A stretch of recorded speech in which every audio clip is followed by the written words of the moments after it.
Espero que tengan todos muy buenas tardes. Es un placer estar de nuevo con ustedes y espero que les esté yendo razonablemente bien en el tiempo en que vivimos, siempre lleno de problemas. Hay muchas cosas en nuestras cabezas a medida que van pasando los días y los meses y los años. Siempre hay una crisis, siempre hay crisis. Ha habido muchas noticias sobre todo tipo de aspectos de la vida que van siendo afectados por algún tipo de crisis.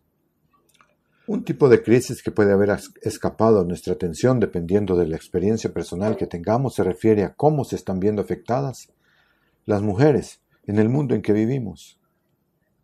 Un informe del Banco Mundial que apareció en el blog del Banco Mundial en 2021 nos dice lo siguiente: la crisis económica resultante de la pandemia del COVID-19 está teniendo un profundo efecto perjudicial para la mayoría de las personas de todo el mundo.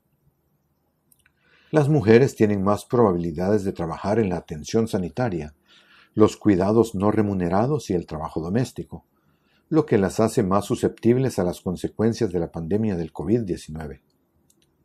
Las mujeres siguen ganando menos que los hombres por trabajos de igual valor, soportan más carga del cuidado de los hijos y se enfrentan a un mayor riesgo de violencia en sus hogares. Desde los días de la pandemia, por ejemplo, se ha ampliado la brecha de género en la participación laboral, poniendo en peligro décadas de progreso para las mujeres como trabajadoras y empresarias. En la actualidad, menos de la mitad de las economías del mundo, tan solo 90, han establecido la igualdad de remuneración por un trabajo de igual valor. Y en 88 economías, las leyes restringen los empleos y las horas en las que pueden trabajar las mujeres, lo que afecta a unos 1.600 millones de mujeres. Esto conduce, por supuesto, a la segregación ocupacional, que ha dado lugar a que las mujeres estén sobrerepresentadas en los empleos más afectados por las perturbaciones COVID-19, como la educación, el comercio minorista, el turismo, la hostelería y los servicios domésticos. Hoy en día las mujeres siguen teniendo en promedio solo 3/4 partes de los derechos legales que tienen los hombres. Y la igualdad salarial para ambos géneros en el mundo actual existe en menos de la mitad de los países del mundo. En 10 países, las mujeres están en pie de igualdad jurídica con los hombres, en todos los ámbitos de medición, solo en 10. Estos países son Bélgica, Canadá, Dinamarca, Francia, Islandia, Irlanda, Letonia, Luxemburgo, Portugal y Suecia. Este año, Irlanda se unió al grupo al reformar la licencia parental y Portugal igualó las normas para las segundas nupcias, de acuerdo al blog del Banco Mundial. En su apartado Mujeres, Negocios y Ley 2021, el fortalecimiento económico de las mujeres es fundamental para una recuperación resiliente. Estas desigualdades, las que hemos descrito, nos muestran una realidad muy diferente de cómo Dios desea que sea esta vida. Como sabemos, el mundo está lleno de desigualdades. Este es uno de los aspectos de la vida humana de la que se ocupará Cristo como Mesías a su regreso. Eso lo vemos en Salmo 98:9.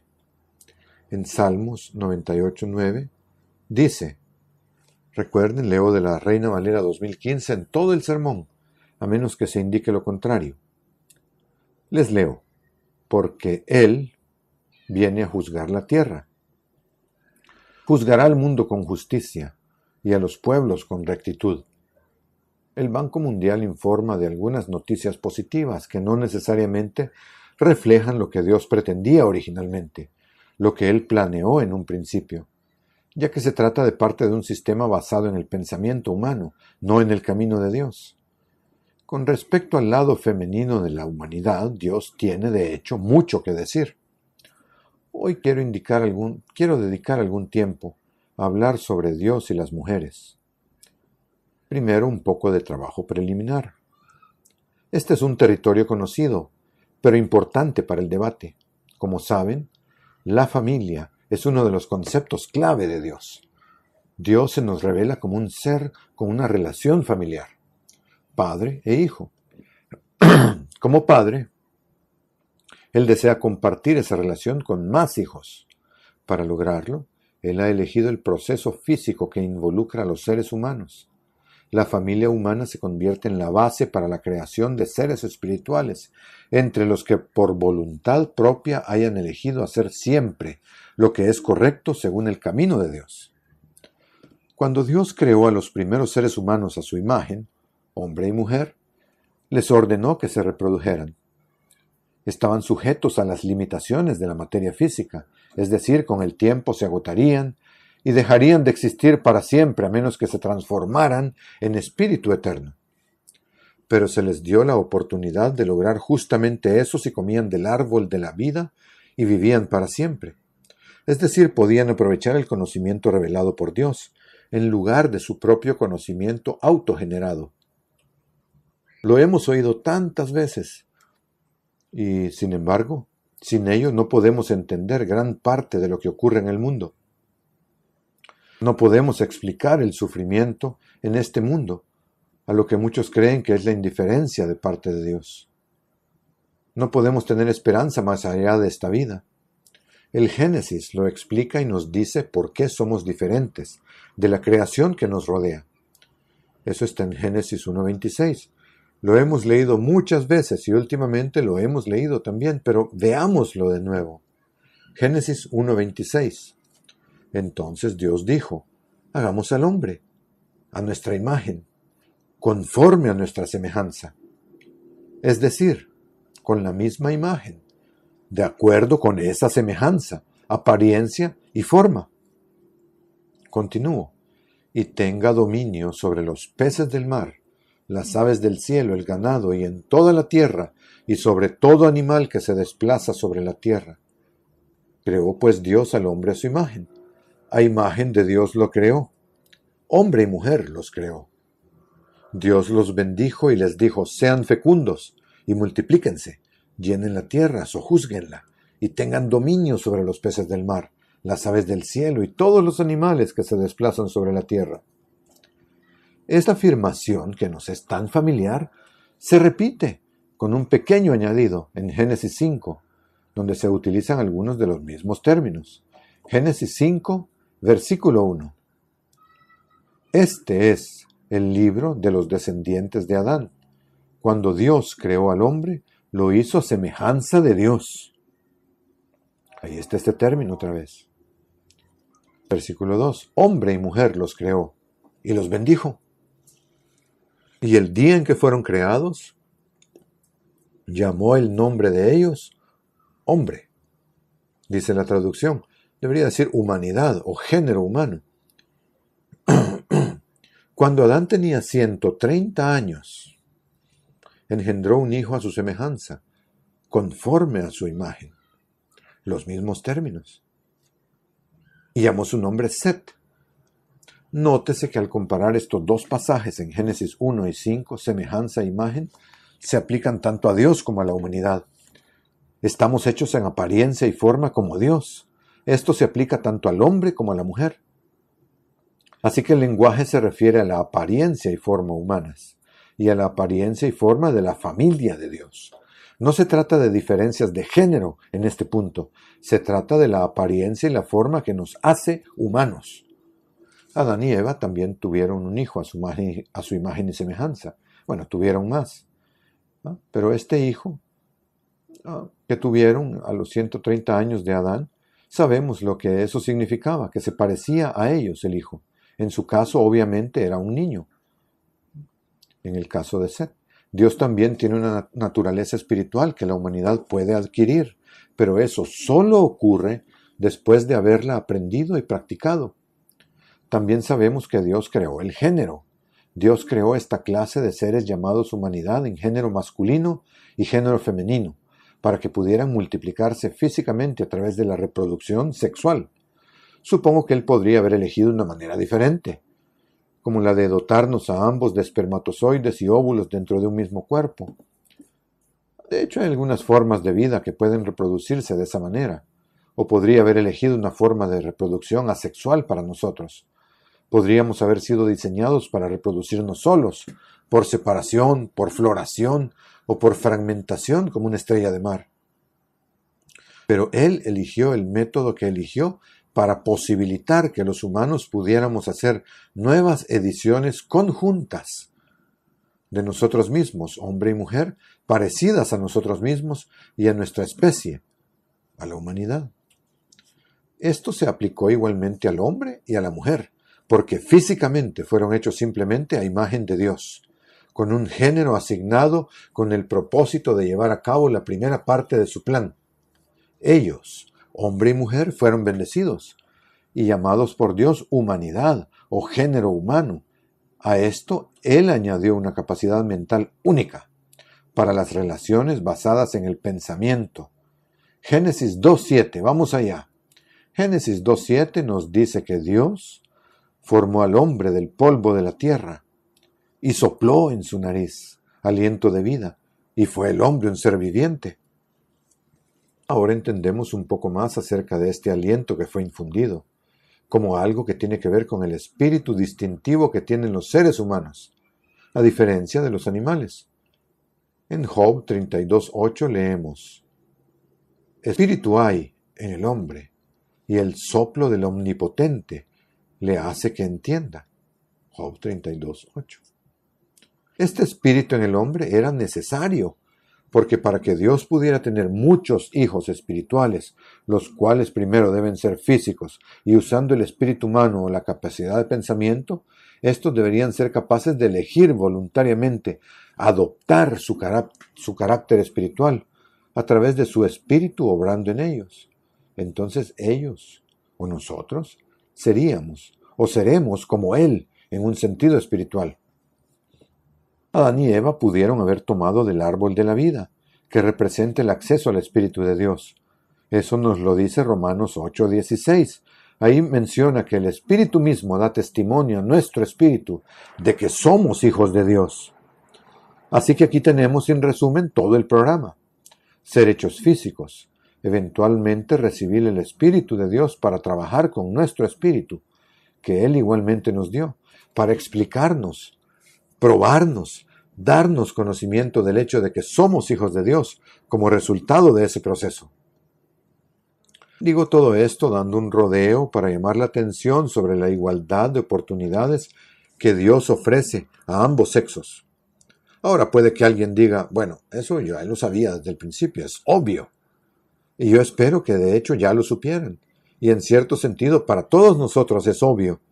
Y sin embargo a menudo existe una dificultad entre hombres y mujeres, donde las mujeres son consideradas como una especie de segunda clase.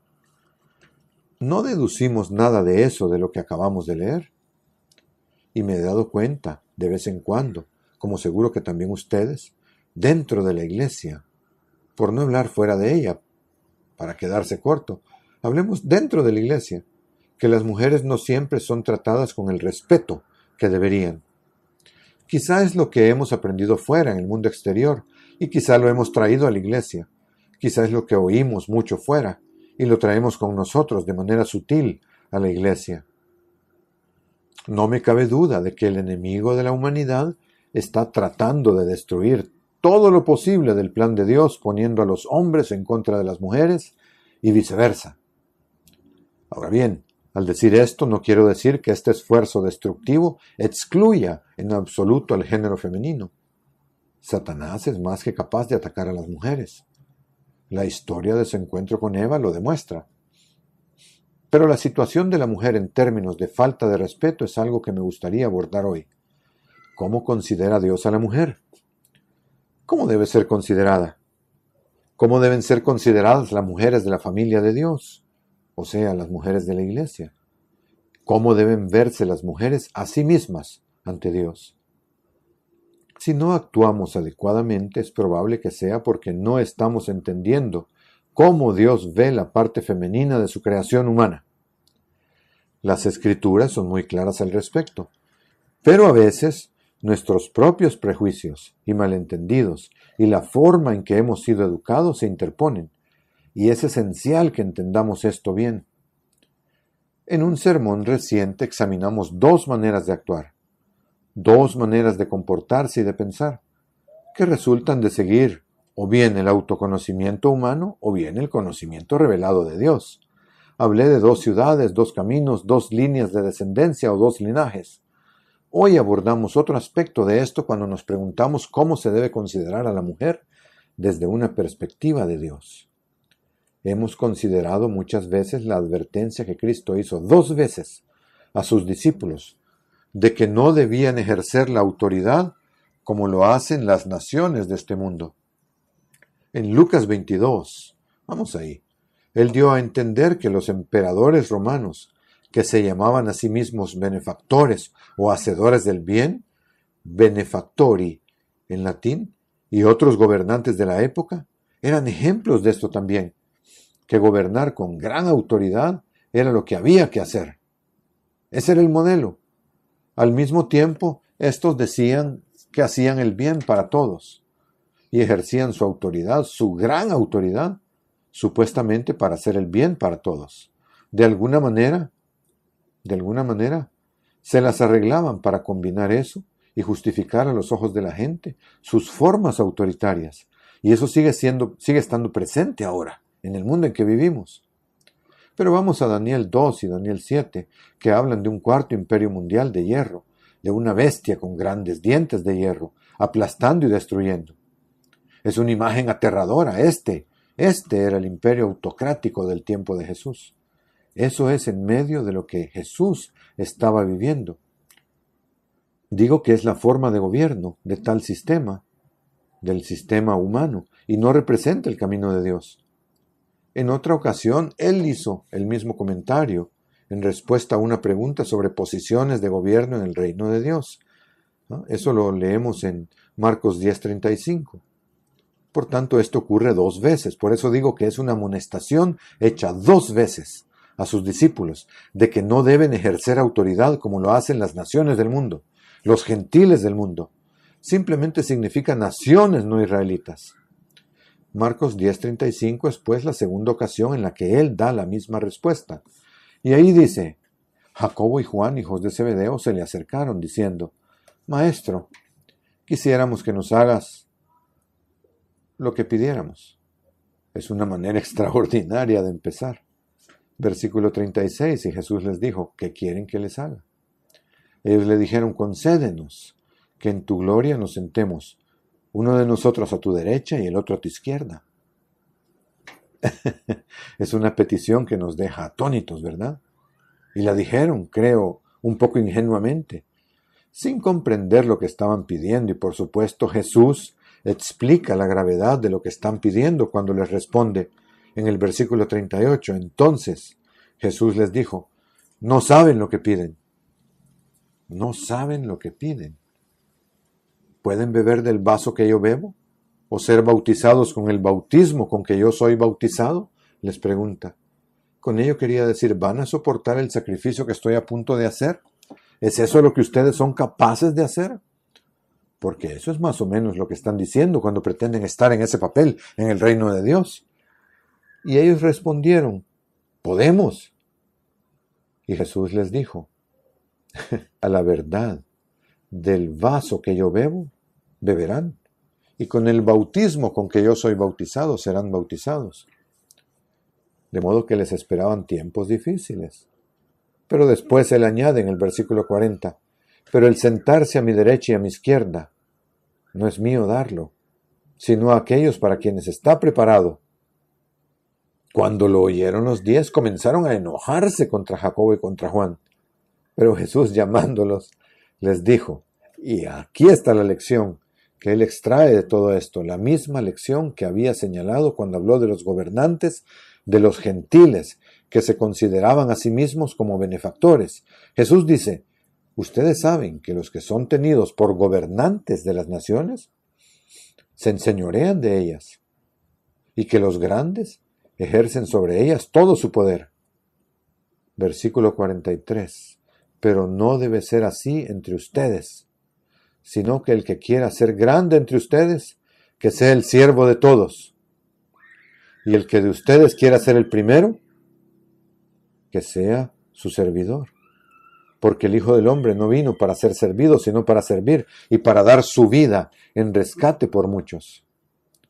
¿Por qué plantear esto en el contexto de Dios y las mujeres? El contexto aquí es tener autoridad sobre otros, como el mundo entiende la práctica de la autoridad, sentarse en un trono con poder, para abusar de las personas. Pero Jesús dice que eso no es ni será así entre ustedes. En otras palabras, Él le da un vuelco a la idea y dice: lo que sea que ustedes piensen que es la autoridad, no se trata de eso, porque el modelo de ellos sobre eso es el mundo del que vienen, es el mundo en el que viven, es el mundo romano en el caso de ellos, donde la gran autoridad era ejercida por emperadores tiranos que pretendían todo el tiempo estar haciendo el bien. Así que él invierte la idea. Dice que la autoridad de Dios se ejerce sirviendo a los demás desde una posición inferior en ese sentido. Muy interesante para ministros y diáconos. ¿Hasta qué punto se aplicaría esta enseñanza a todas las relaciones masculinas y femeninas, matrimoniales y de otro tipo? Lo que Dios puso en marcha con Adán y Eva demostró que Él quería que la relación entre hombre y mujer fuera de una determinada manera. Debía ser respetuosa, debía ser comunicativa, considerada, de servicio como si fueran una sola carne, no dos entidades separadas. Es difícil, si no imposible, tener autoridad sobre otro cuando no hay otro, cuando ambos son el mismo, son lo mismo, una sola cosa. Es difícil no ocuparse de uno mismo. En el caso del matrimonio solo existe un ser, se supone, y solo hay un servicio, ocuparse de esa única entidad. Cuando Dios proporcionó una compañera a Adán, creó a alguien comparable a él, que le correspondía, a alguien como él. Esto se enmarca en la idea de que ella era también su contraparte, mental y emocionalmente. Génesis 22, vamos allá, la creación, la entrada en la vida y el ser de la mujer. Aquí aparece la mujer por primera vez, Génesis 2:22. Y de la costilla que el Señor Dios tomó del hombre, dice esta versión, hizo una mujer y la trajo al hombre. Entonces dijo el hombre: ahora esta es hueso de mis huesos. O sea, es parte de mí y carne de mi carne. No podría ser más parte de uno mismo que siendo su propia carne. Y luego dice: esta será llamada mujer. En hebreo dice isha. Y hombre se dice ish e isha, porque del hombre fue tomada. Entonces, es isha porque fue tomada del ish. Así que tenemos ish e isha. Incluso las palabras hebreas utilizadas nos dicen que estaban estrechamente conectados, íntimamente conectados. No podrían haber estado más cerca. Eva procedía de su costado y estaba a su costado. En el matrimonio estarían unidos en todos los sentidos. Génesis 2:24. Por tanto, el hombre dejará a su padre y a su madre, y se unirá a su mujer, y serán una sola carne. La intención es clara desde el principio. No podrían estar más unidos, no podrían estar más cerca, no podrían ser más iguales en cuanto a sus orígenes, su propósito y su destino. Quizá pensemos que la igualdad y el respeto son ideas relativamente nuevas, desarrolladas en esta era moderna. Se habla mucho de estas cosas ahora. He empezado con comentarios del Banco Mundial que van en esa dirección. Y se ha avanzado mucho a nivel humano en ese sentido, pero aún no se ha llegado a este punto. El mundo puede lograr cierto bien, pero no es un bien divino. Debemos tener cuidado de no confundir los intentos de la sociedad por mejorar con lo que Dios pretendía desde el principio y pretende en su plan. Al otro extremo del peregrinar humano, el resultado que Dios busca son seres espirituales independientes que hayan decidido, mediante el ejercicio del libre albedrío, seguir implícitamente el camino de Dios. Algunos habrán comenzado el viaje como hombres y otros como mujeres. La asignación de género, por tanto, es una necesidad temporal, algo para esta vida. Recordarán la respuesta de Jesús a una pregunta capciosa sobre el futuro de alguien casado más de una vez en esta vida. Eso se encuentra en Lucas 20, del 33 al 35. Vamos ahí. Y le preguntan, en la resurrección, puesto que los 7 la tuvieron por mujer, ¿de cuál de ellos era mujer? Esta mujer se había casado 7 veces, con 7 hermanos. ¿Recuerdan la historia? Versículo 34. Entonces respondiendo Jesús les dijo, los hijos de este mundo se casan y se dan en casamiento. Pero los que son tenidos por dignos de alcanzar aquel mundo venidero y la resurrección de los muertos, ni se casan ni se dan en casamiento. O sea, que es una necesidad temporal. Los seres espirituales no se casan, no son dados en matrimonio. En el libro de Hebreos leemos que el deseo de Dios es que con el tiempo todos los que así lo quieran se conviertan en sus hijos espirituales. Todos. Comenzando el viaje físicamente y completándolo espiritualmente. Estos son los dos extremos, si se quiere, de la historia de la humanidad. Comenzamos físicamente, terminamos espiritualmente. Y si todo sigue de acuerdo al plan de Dios, así las cosas van a suceder. Estos son los puntos extremos y todo lo que hay entre ellos, sobre lo que leemos en la Biblia, sobre lo que leemos en la historia humana, es exactamente eso. Es lo de en medio.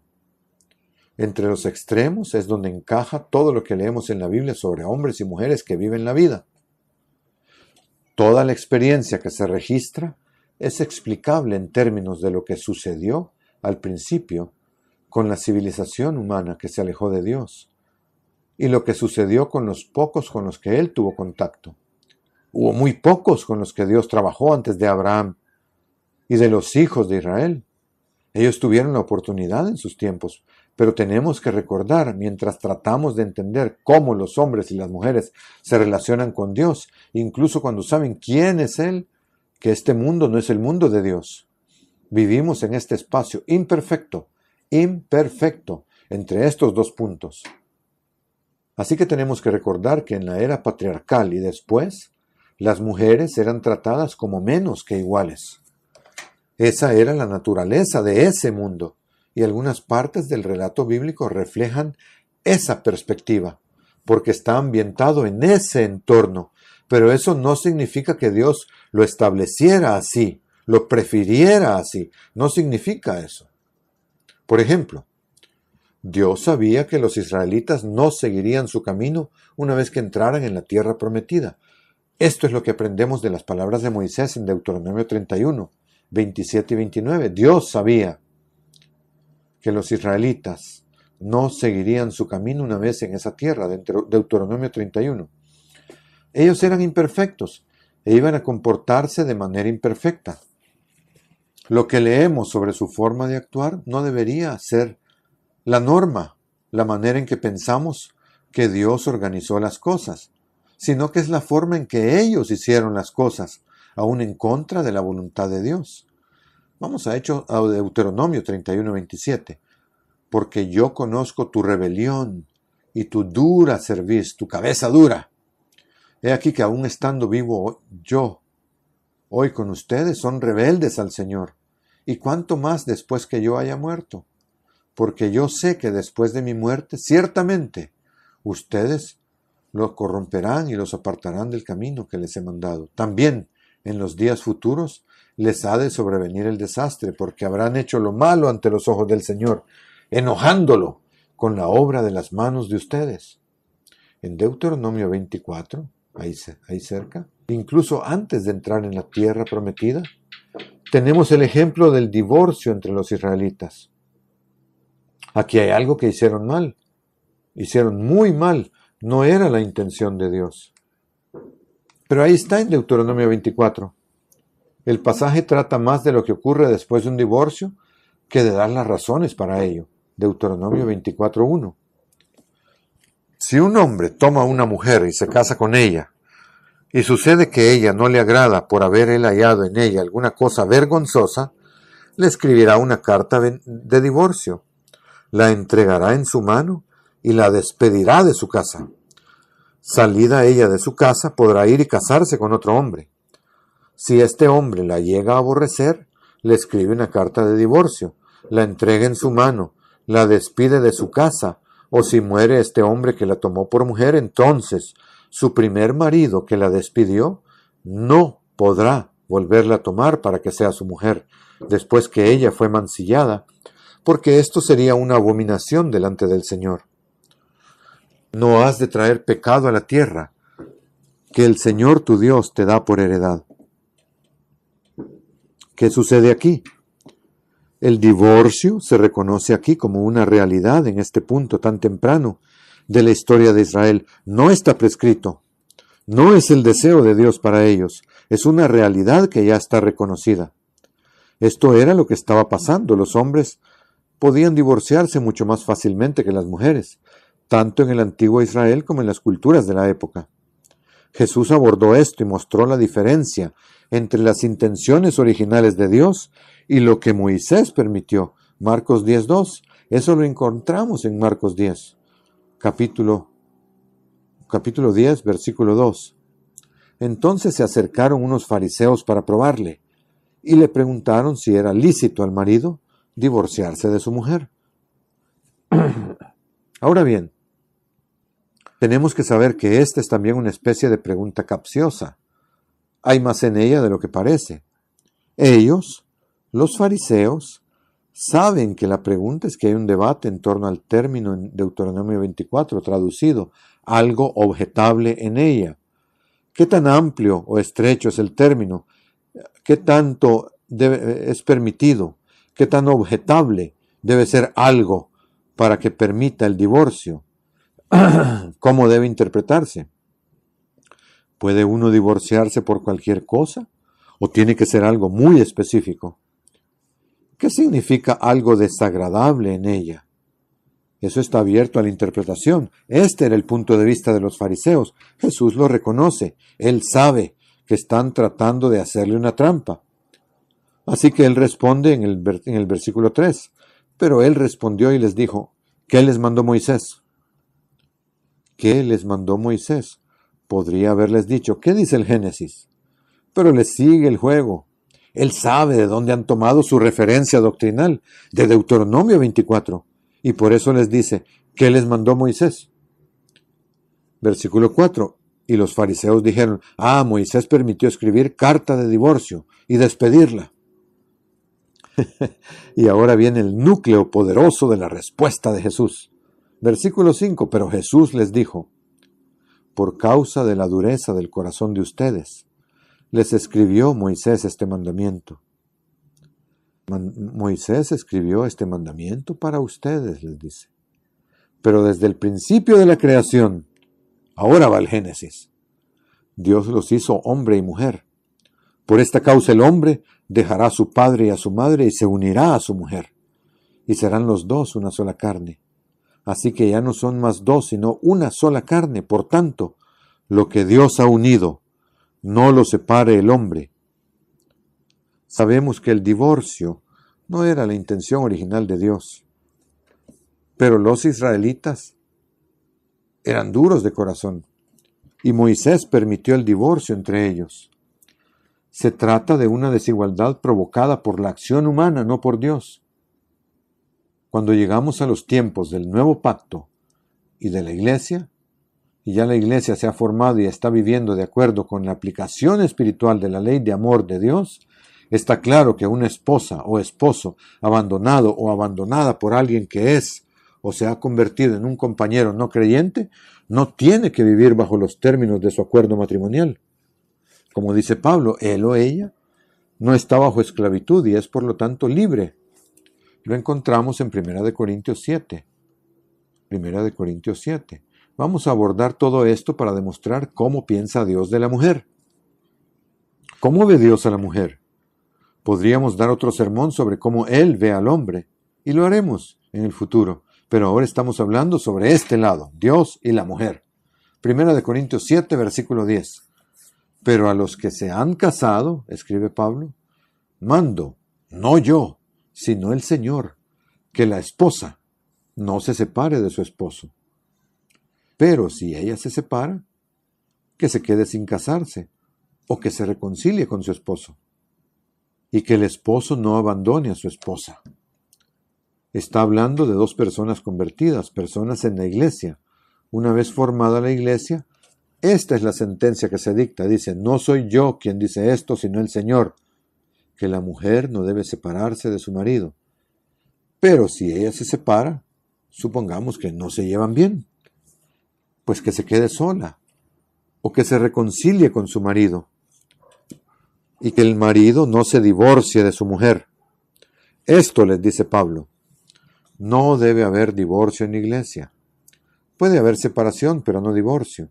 Versículo 12. A los demás digo yo. ¿Quiénes son los demás?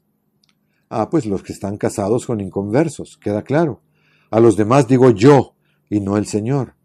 Esta es una opinión personal de Pablo. Que si algún hermano tiene esposa no creyente y ella consiente en vivir con él, no la abandone.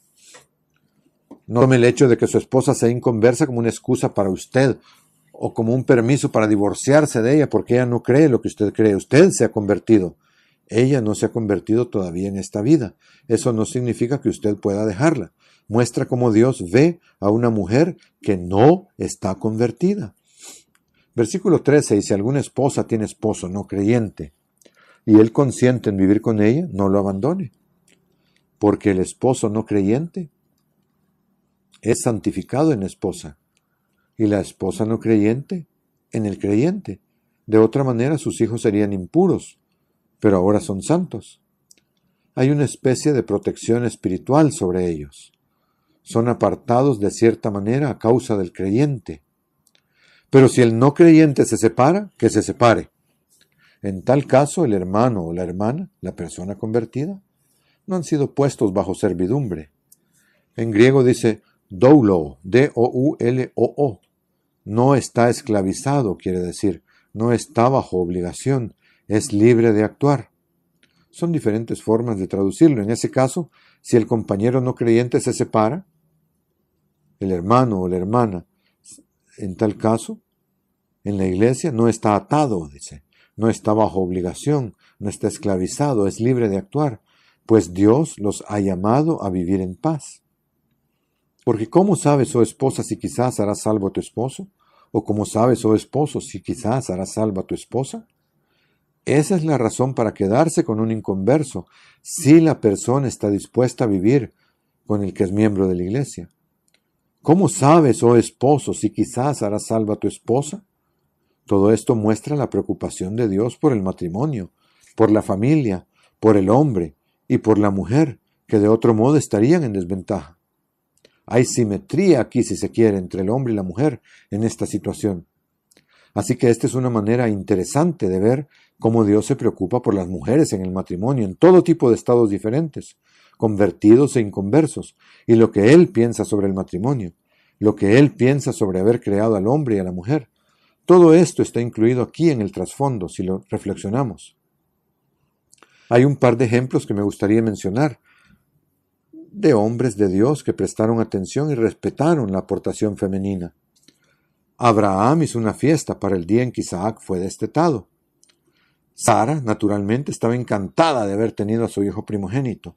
Por supuesto, ahora existía la posibilidad de que hubiera problemas, porque Ismael, el primogénito de Abraham engendrado por Agar, también estaba allí. Génesis 21 habla de eso. Vamos a Génesis 21. Dice ahí que Sara vio al hijo de Agar, la egipcia, que ésta le había dado a luz a Abraham. Y el hijo de Agar se burlaba. Otras versiones dicen que jugaban o estaban riéndose. Por eso dijo Sara a Abraham, echa a esta sierva y a su hijo, pues el hijo de esta sierva no ha de heredar junto con mi hijo, con Isaac. Ismael era el primogénito. ¿Qué derechos tenía de herencia? Sara empezó a percibir el problema aquí. Versículo 11. Estas palabras preocuparon muchísimo a Abraham por causa de su hijo. No le gustaba la presión a la que se veía sometido. Amaba a Ismael. Era su hijo primogénito y se sentía bajo mucha presión. El asunto era muy angustioso para Abraham a causa de su hijo, dice. Entonces Dios dijo a Abraham, no te parezca mal lo referente al muchacho, ni lo referente a tu sierva. En todo lo que te diga Sara, hazle caso. Cualquier cosa que Sara te diga, actúa como ella te diga. Y continúa, porque a través de Isaac será contada tu descendencia. Pero también del hijo de la sierva haré una nación, porque es un descendiente tuyo.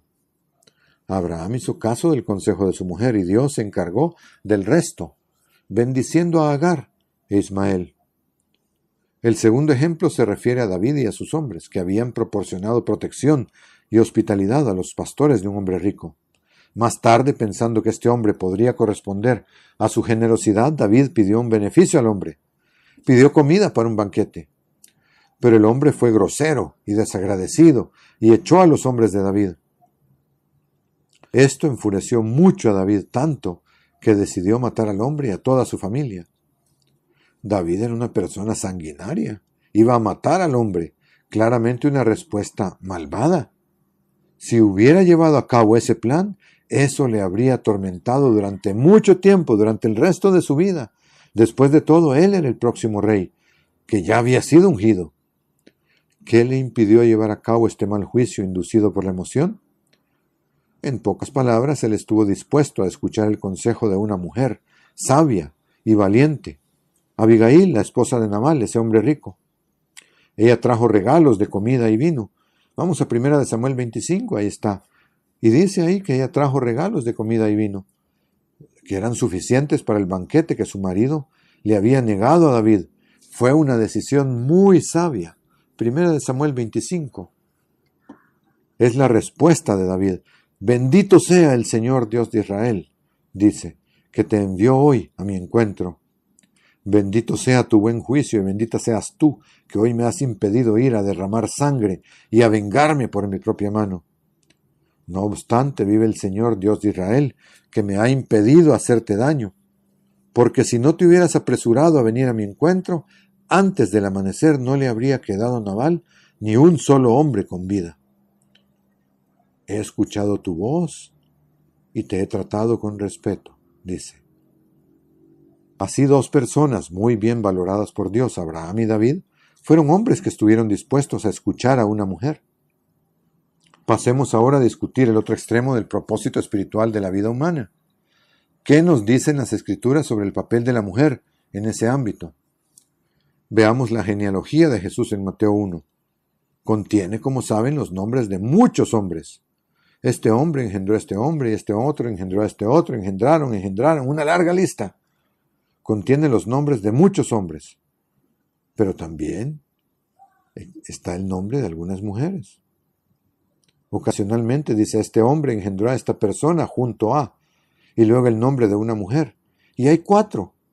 El linaje de Cristo tiene a Tamar, a Rahab, a Ruth, y aunque sin mencionarla por nombre, a Betsabé.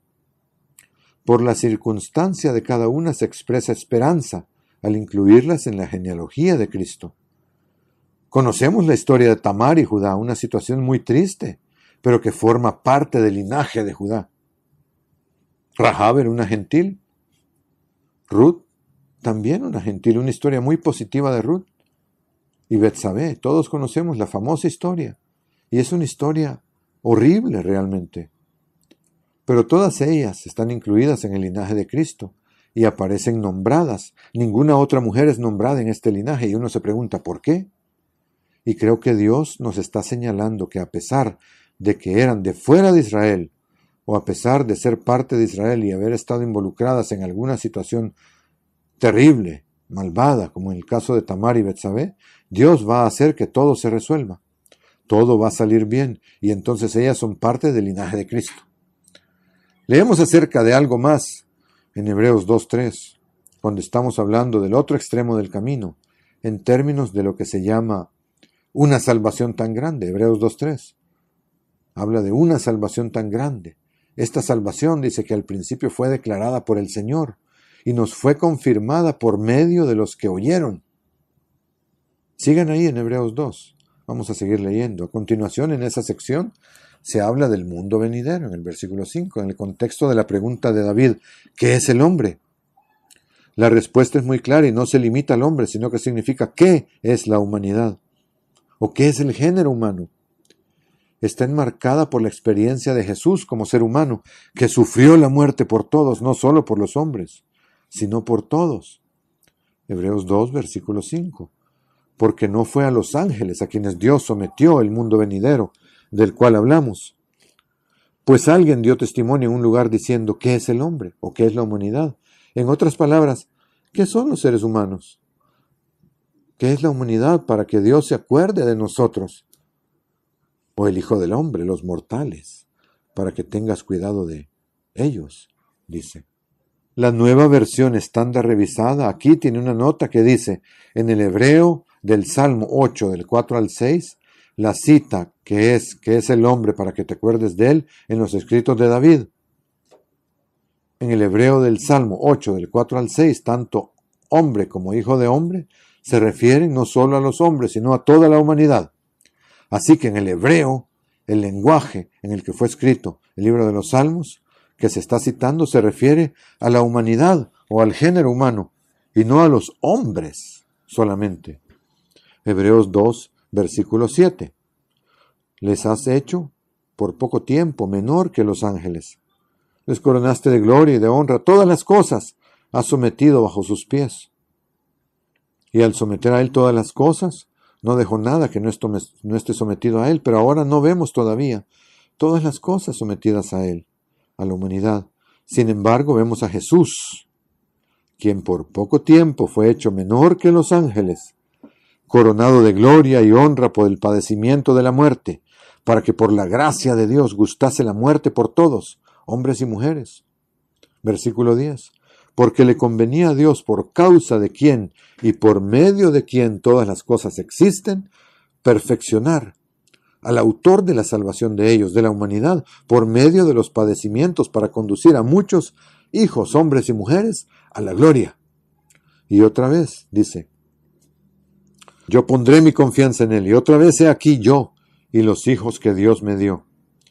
Incluso ahora, como hombres y mujeres, todos somos hermanos en la iglesia.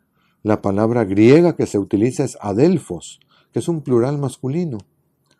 Puede significar en algunos casos, como aquí, como en este pasaje que acabamos de leer, hermanos y hermanas. Aunque sea masculino plural, puede significar hermanos y hermanas, como en español. Hermanos, ser hermanos, incluye a los hermanos y las hermanas. Y este es un buen ejemplo de ello en el versículo 11. Ahí dice, no se avergüenza de llamarlos hermanos y hermanas. Se nos dice que algunos judíos de la época de Jesús rezaban de esta manera terrible. Doy gracias a Dios, porque no me ha hecho ni gentil, ni esclavo, ni mujer. Obviamente Jesús tenía una opinión diferente de las mujeres, como podemos ver, por ejemplo, en Mateo 12:50. Mateo 12:50. Ahí dice Jesús, porque cualquiera que hace la voluntad de mi Padre que está en los cielos, ese es mi hermano. La palabra griega es adelphos. Y mi hermana, la palabra griega es adelfe, exclusiva para mujer. Y mi madre. Como ven, el género no es lo importante para Jesús. Lo importante es hacer la voluntad de Dios. Pablo nos dice que en la iglesia hay una igualdad que proviene de nuestra vocación. Vamos a Gálatas 3, versículo 26. Ahí Pablo nos habla, ¿no? Nos habla de que en la iglesia hay una igualdad y esa igualdad deriva de nuestra vocación. Les leo, Gálatas 3:26. Así que todos son hijos de Dios por medio de la fe en Cristo Jesús, porque todos los que fueron bautizados en Cristo se han revestido de Cristo, hombres y mujeres. Y lo especifica, ya no hay judío, ni griego, ni esclavo, ni libre, ni hombre, ni mujer. Todos ustedes son uno en Cristo Jesús. Y ya que son de Cristo, ciertamente todos ustedes son descendencia de Abraham, herederos conforme a la promesa. Pablo cortó con actitudes de superioridad al decir lo que dijo aquí. Ya que los judíos de la época rezaban, te doy gracias Dios porque no soy ni gentil, ni mujer, ni esclavo. Pero vean que aquí no hay diferencia entre el judío llamado y el gentil, entre el esclavo y el libre, entre el hombre y la mujer. Estamos hablando aquí del punto de vista fundamental de la persona convertida, hombre o mujer. No hay diferencia. Para los propósitos de la identidad espiritual, somos considerados ni hombre ni mujer. Por supuesto, entendemos que los roles exigen distintos niveles de responsabilidad.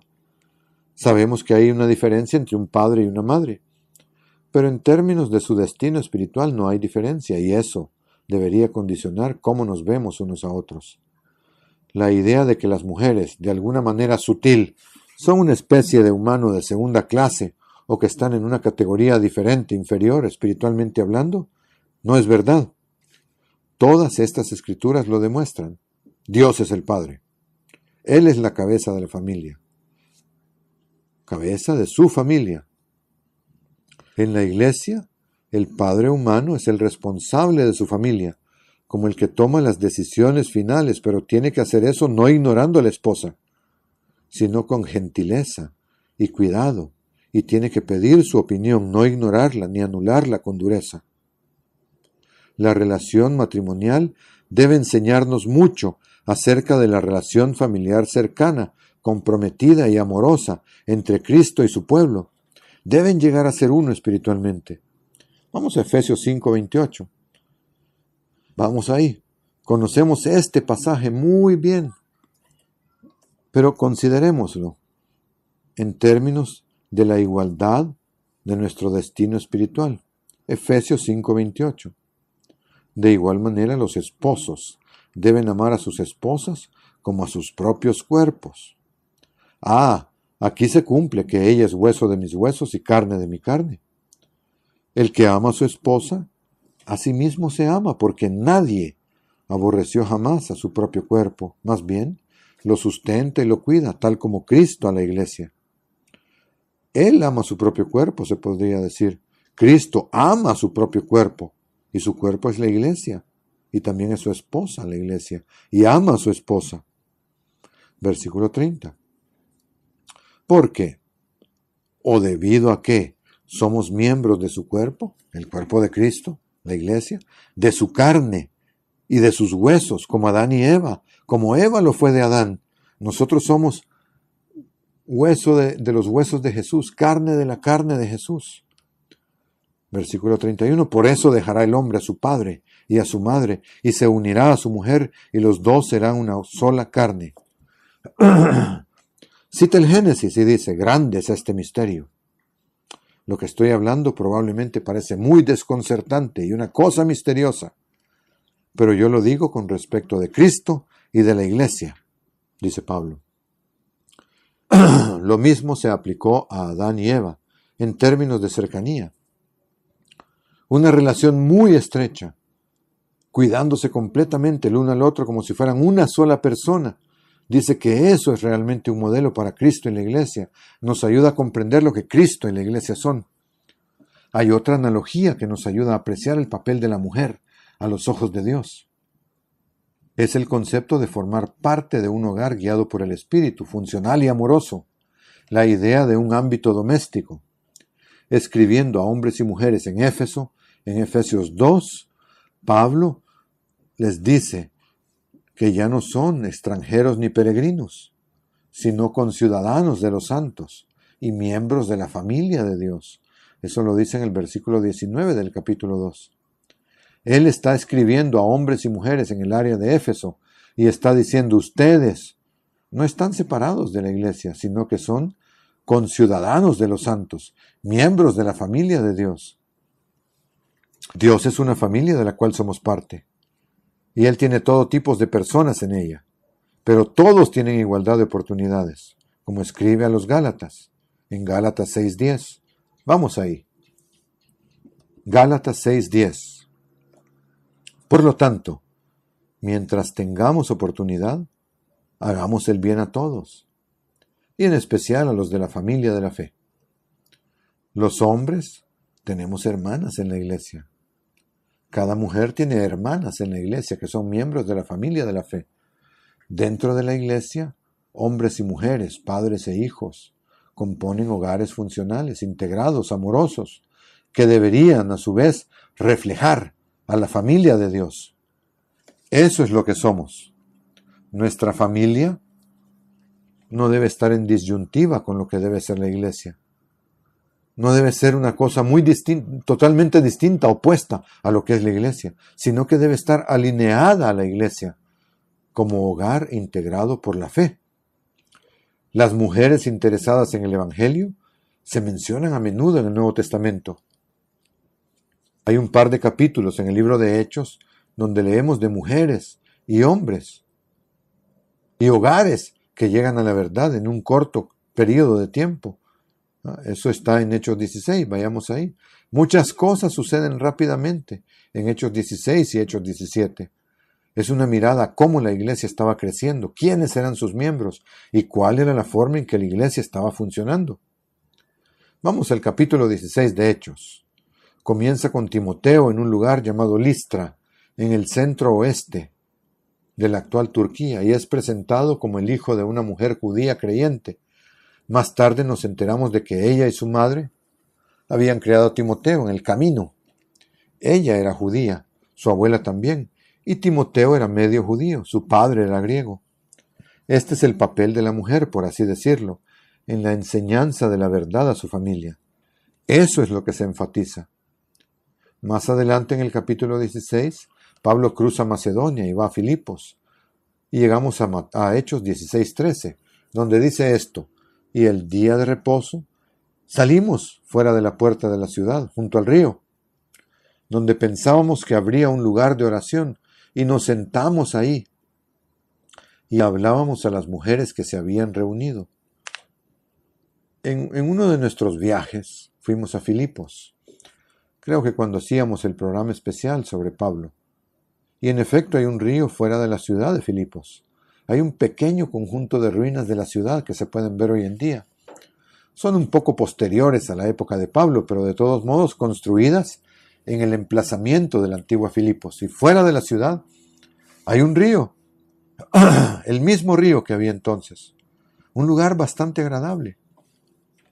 Y uno podría imaginarse que las mujeres se reunían ahí durante el Sabbat y oraban y conversaban. Parece que no había sinagoga, así que se reunían junto al río en el día de reposo. Versículo 14. Entonces, cierta mujer llamada Lidia estaba escuchando, y su corazón fue abierto por el Señor para que estuviera atenta a lo que Pablo decía.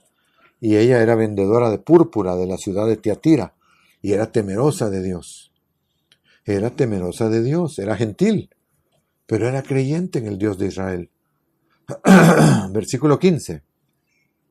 Como ella y su familia fueron bautizadas, nos rogó diciendo: ya que han juzgado que soy fiel al Señor, entren en mi casa y quédense. Y nos obligó a hacerlo. ¿Quién era esta mujer? Lidia no era, como ya he dicho, una israelita, sino una persona del mundo gentil, pero que temía a Dios. Era una mujer de negocios, que comerciaba con tinte púrpura usado para la ropa romana. Como ustedes recordarán, una gran cantidad de este tipo particular de color rojizo púrpura se usaba en la ropa romana, en túnicas, en togas y en otras prendas de lujo, y estaba hecho de un tipo particular de colorante, que era parte de lo que hacía la gente en Tiatira, que es de donde ella venía, Tiatira, una de las 7 iglesias del Apocalipsis. Esa ciudad era famosa por este tipo particular de tinte. Tiatira estaba a unas 250 millas al sureste de Filipos, un poco más de 400 kilómetros al sureste. Así que de ahí es de donde ella vino. Y eso es lo que hizo. Ella era una mujer de negocios, ella y su familia, probablemente una familia bastante grande. Fueron bautizados. Su casa era probablemente donde la iglesia se reuniría en el futuro. Pronto hubo más miembros, porque por supuesto lo que sucede a continuación en el capítulo 16 es que Pablo y Silas son puestos en prisión. Y como resultado de estar en prisión, el carcelero y su familia fueron bautizados. Consiguen salir de la cárcel y justo antes de partir, vuelven a la casa de Lidia. Capítulo 16, versículo 40, todavía están ahí. Vamos al versículo 40. Entonces, después de salir de la cárcel, entraron en casa de Lidia, y habiendo visto a los hermanos, así que ahora hay un grupo de personas ahí, suponiendo que son los que han sido bautizados, quizás algunos de la familia del carcelero y de los de la casa de Lidia. habiendo visto a los hermanos, los animaron. Les exhortaron, dice. Los animaron. Y luego partieron. Sabemos que Pablo se detuvo ahí en un viaje posterior, durante los panes sin levadura. Eso está en Hechos 26. Y que ésta se convirtió en una próspera congregación. Vamos a Filipenses 1:1. Cuando Pablo les escribe su carta desde Roma a los filipenses, ¿no?, él dice, Pablo y Timoteo, siervos de Jesucristo, a todos los santos en Cristo Jesús que están en Filipos, con los obispos y diáconos. Ya se amplió a un grupo bastante grande de personas y probablemente se reunían durante algún tiempo, si no todo el tiempo, en casa de Lidia, la mujer de negocios. Y ya hay varios ministros y varios diáconos. Todavía nos encontramos dentro de esos 2 capítulos de los Hechos, cuando en el capítulo 17 Pablo va a Tesalónica y ahí habla en la sinagoga. Aquí estamos viendo pruebas de cuál era el papel de la mujer y cómo estaban desempeñando su papel en la iglesia primitiva. Pablo predica en la sinagoga, en Hechos 17, versículo 4. Dice, y algunos de ellos se convencieron y se juntaron con Pablo y Silas, un gran número de los griegos piadosos, personas que eran gentiles, pero que creían en el Dios de Israel. Y añade, y no pocas de las mujeres principales. Lucas se preocupa a veces de hacernos saber que el Evangelio se predica en todos los niveles de la sociedad y a menudo las mujeres líderes forman parte de la audiencia y son parte de los convertidos. A unos 65 kilómetros de distancia había un lugar llamado Berea. Hemos escuchado de los de Berea, claro. Pablo tuvo que escapar de Tesalónica y se fue a unos 65 kilómetros por carretera a Berea, a una sinagoga allí, y habitó y habló allí. Esto está en Hechos 12, Hechos 17:12, perdón. Y ahí dice, en consecuencia creyeron muchos de ellos, y también de las mujeres griegas distinguidas, y de los hombres no pocos. Un poco más tarde va de Berea en barco a Atenas, donde habla en la colina de Marte, en el Areópago, el tribunal de debate, donde se le pide que se explique. Varias personas se unen a él, y entre los que se unieron a Pablo después de que hablara en Atenas, 2 personas son mencionadas por su nombre en Hechos 17:34. Dionisio, un hombre que era miembro de la escuela de debate del Areópago, y Damaris, una mujer probablemente de cierta influencia por la forma en que se la nombra y por el tipo de sociedad que era. Algunos han pensado que podría haber sido la esposa de Dionisio. Otros han dicho que probablemente no. Pero lo que es un hecho es que se la señala como una mujer de cierta influencia. Es típico en los escritos de Lucas ver a hombres y mujeres mencionados en paralelo para mostrar la igualdad en términos de acceso al mensaje evangélico. Tenemos los nombres de otras muchas mujeres, ya lo he mencionado antes, que desempeñaron papeles importantes en el seno de la iglesia primitiva. No siempre reconocemos que estamos leyendo nombres femeninos, porque no son nombres con los que estemos familiarizados. No sentimos al oír algunos de estos nombres, es obvio que se trata de una mujer. Pero voy a explicarles quiénes son aquí. Pablo tenía una reputación. Por supuesto, tiene una reputación que quizás es más una reputación de nuestro tiempo actual, de ser antimujer. A Pablo se le considera un hombre antimujeres. Ustedes han escuchado esa idea de que Pablo era un misógino feroz, odiaba a las mujeres. Si eso es cierto, entonces es peculiar lo que escribe en Romanos 16, donde hay una larga lista de personas a las que envía saludos. A veces uno se pregunta, ¿por qué aparecen ciertas cosas en la Biblia? Estoy seguro de que se lo han preguntado. ¿Por qué esta lista de nombres? ¿Para qué sirve? ¿De qué sirve? Pero consideren esto.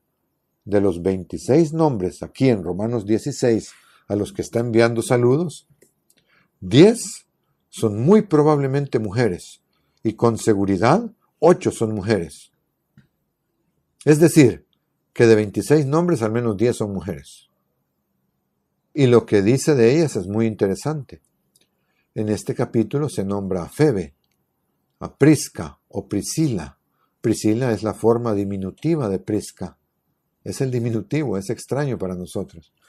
Se menciona a María, a Junia, a Trifena, a Trifosa, a Persis, a la madre de Rufo, de la que no se dice su nombre, a Julia y a la hermana de Nereo, que tampoco se nombra. Febe era diaconisa de la iglesia vecina de Corinto. En ese momento está en Roma, pero es de Corinto. Es una de esas personas que viajan, es diaconisa de la iglesia vecina de Corinto, en un lugar llamado Cencrea, una ciudad portuaria muy cercana a Corinto. Y es la que ayuda, dice, a mucha gente. Es diaconisa. Uno piensa, bueno, por supuesto que ella ayudaba a mucha gente. Es diaconisa. Pero hay algo interesante aquí en una palabra que se usa para describirla, porque su habilidad o perspicacia para los negocios queda oculta en la traducción. Romanos 16:2. Para que la reciban a Febe, como es digno de los santos, y que la ayuden en cualquier cosa que sea necesaria, porque ella ha ayudado, dice, a muchos, incluso a mí mismo.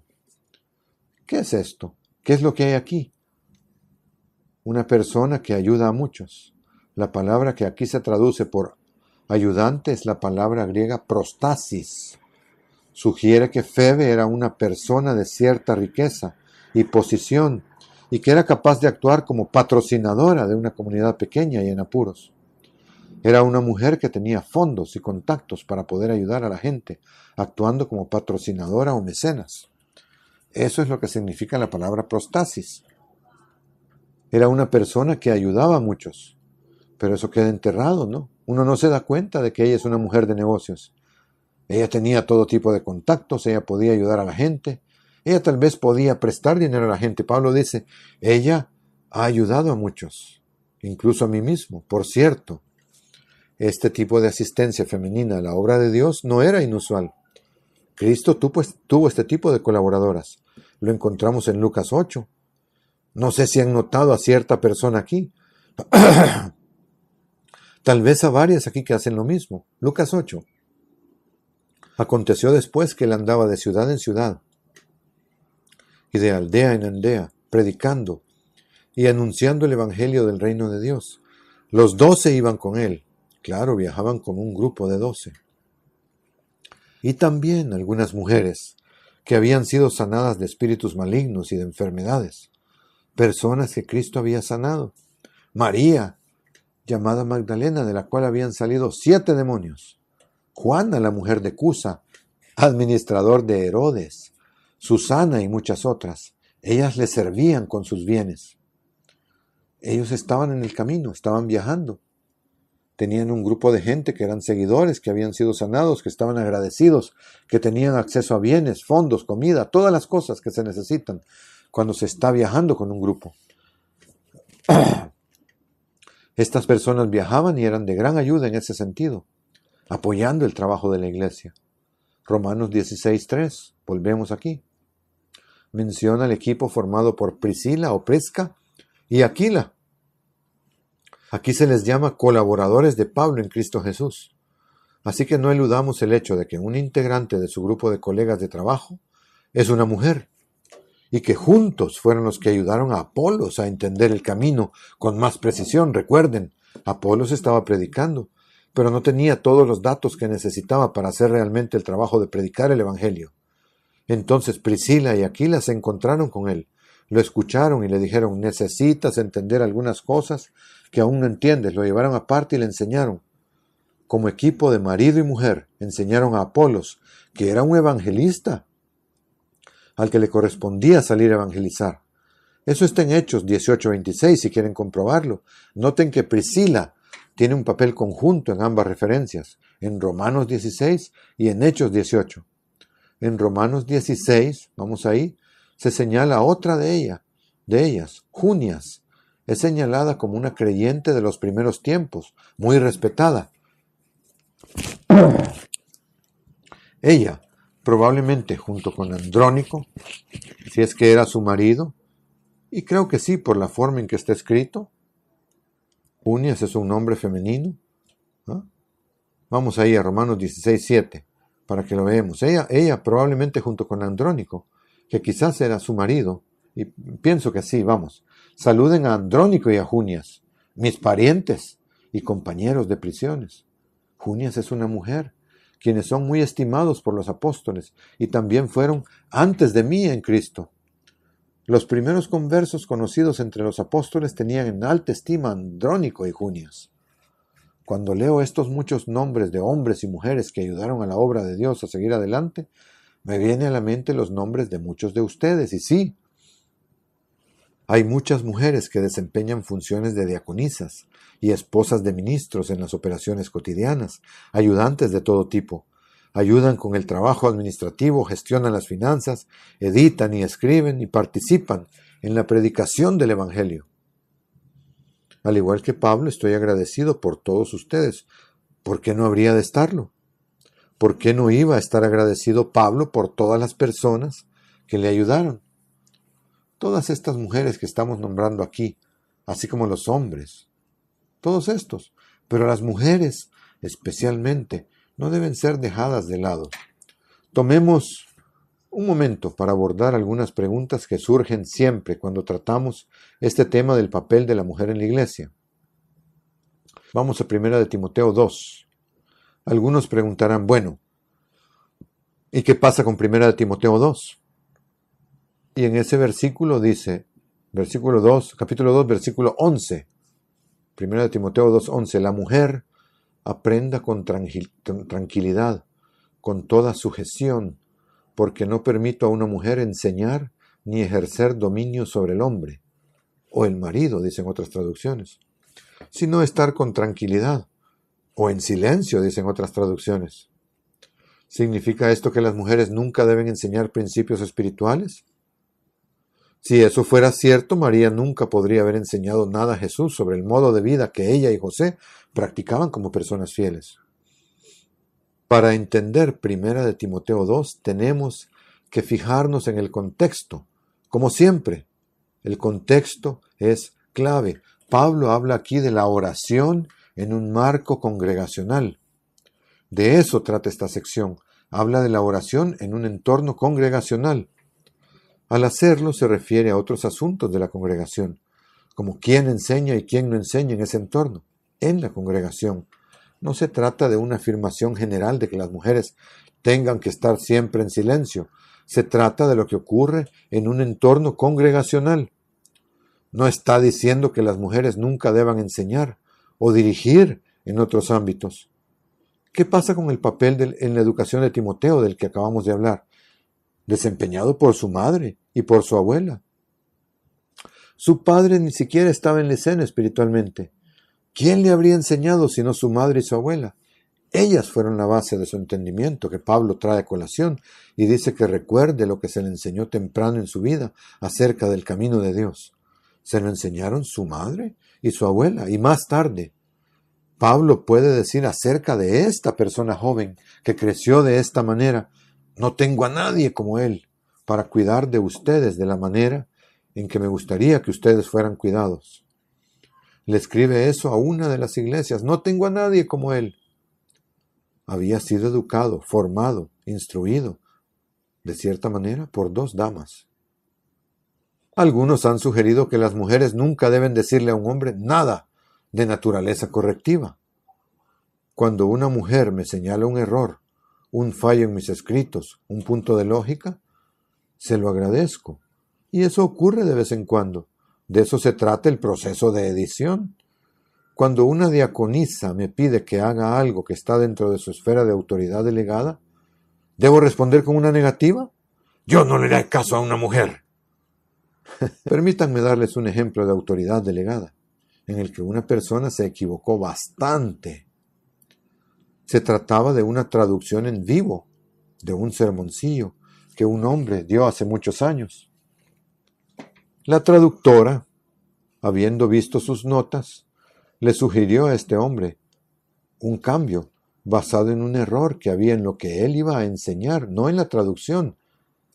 Un error en el original, en la enseñanza, en el punto doctrinal, en el punto bíblico. El hombre se había equivocado en algo y ella le sugirió que lo cambiara, porque como traductora ella había recibido sus notas desde antes, por lo que no podía transmitir el error. No podía en la traducción decir lo que el hombre iba a decir en inglés, que era un error. Y el hombre se opuso y me escribió para que yo corrigiera a la mujer, porque, según él dijo, las mujeres no tienen semejante autoridad. Una mujer no tiene autoridad sobre mí, dijo, para hablarme así. Y yo le dije, te equivocas. Ella tenía la autoridad delegada para hacer una traducción conforme a la verdad por el bien de los hermanos. Una situación inusual, lo reconozco, pero ella no se equivocó al pedirle que corrigiera lo que ella percibió que no era lo que la iglesia enseña al respecto. Y él no pudo hacerle frente a eso. Algo estaba mal en su visión de cuál es el papel de la mujer en la iglesia. Se sintió humillado, ofendido, insultado. Los hombres deben ejercer una autoridad basada en el amor dentro de la familia, dentro de su familia, pero no tienen autoridad sobre todas las mujeres en general. De nuevo, esto es un malentendido. Esto viene de una idea, como ven, de que una mujer es de alguna manera una ciudadana de segunda clase, una miembro de la iglesia de segunda clase. De alguna manera. Tenemos algún tipo de jerarquía espiritual en nuestras mentes y las mujeres no son equivalentes a los hombres. Y eso no es lo que hemos estudiado en este sermón, porque eso no es lo que la Biblia enseña. Y si eso existe en la iglesia, eso es un error en las personas que así lo perciben y practican en la iglesia. La Biblia enseña espiritualmente. Somos lo que somos. Todos somos iguales ante Dios. No hay masculino ni femenino en términos de nuestro llamado final o destino. Lo otro es un concepto erróneo. Es interesante pensar en la frecuencia con que Dios utiliza el género femenino para expresar verdades por medio de la personificación. En Proverbios 8, la sabiduría de Dios se personifica como una mujer. La sabiduría no es una mujer, pero se habla de ella como si fuera una mujer. Eso es personificar. En Efesios 5, la iglesia es la esposa de Cristo. Se personifica a la iglesia como una mujer que está casada con Cristo. En Apocalipsis 12, la iglesia es una mujer protegida por Dios. En Apocalipsis 21, la iglesia, la Nueva Jerusalén, es la esposa del Cordero. Por lo tanto, estos son conceptos muy interesantes para que les demos vueltas en la mente, para que pensemos en cómo Dios ve al otro género que Él creó, al género femenino, para ayudarlo a lograr su plan de llevar a los seres humanos físicos a su destino espiritual. En conclusión, entonces, Pedro tenía un buen consejo para la iglesia cuando escribió esto a los esposos. En 1 de Pedro 3:7. 1 de Pedro 3, versículo 7. Ustedes, maridos, de la misma manera vivan con ellas, con sus esposas, con comprensión, dando honor a la mujer como a vaso más frágil y como a coherederas de la gracia de la vida. Coherederas de la gracia de la vida. Esto es que hay una igualdad. Y añade, para que las oraciones de ustedes no sean estorbadas. Yo sugeriría que los hombres, casados o no, podrían aprender mucho reflexionando sobre esta declaración. Maridos, de la misma manera, vivan con ellas con comprensión, dando honor a la mujer. Cristo es el buen esposo que cuida de la iglesia, dándole honor como a su esposa. Y deberíamos estar muy agradecidos por ellos, porque nosotros, como parte de la iglesia, somos parte del cuerpo de Cristo, parte de la esposa de Cristo. Somos la esposa de Cristo, hombres y mujeres. Y Él lo hace así, como un ejemplo para nosotros. Da honor a su esposa, que es la iglesia. No lo olvidemos. Y mientras pensamos en estas cosas, reflexionemos en que Dios nos creó hombre y mujer con un gran propósito.